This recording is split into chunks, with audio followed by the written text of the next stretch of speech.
एक बार बता, एक चिड़िया और हाथी दोनों रेस लगा रहे थे और वो दोनों खड्डे में गिर गए। तो पर आखिरी में कोई एक रेस जीत गया, बता कौन?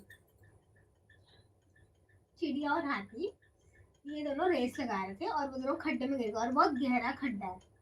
तो अब वो दोनों बाहर नहीं आ पा रहे, पर उन दोनों में से कोई एक रेस जीत चुका है। चिड़िया उड़ती है तो उड़ गई। कहाँ से? क्यों? खड्डे में गिरी है, वो गहरा खड्डा है। चिड़िया तो गिरी नहीं ना, चिड़िया कैसे गिरेगी? वो तो उड़ रही थी। मैंने पहले डिस्क्लेमर दे दिया था कि वो गिरी हुई है तेरी तरह खड्डे में। कौन? चिड़िया। वो ऐसे फेमिनिज्म के साथ नहीं जाती है, वो उड़ने की नहीं, वो चल के जाएगी हाथी के साथ। तो गिर गई तो वो कैसे जीतेगी? चिड़िया तो गिर ही नहीं सकती। तू मांगेगी थोड़ी सी, बता। चिड़िया गिरी तो है पर वो उड़ के जाएगी।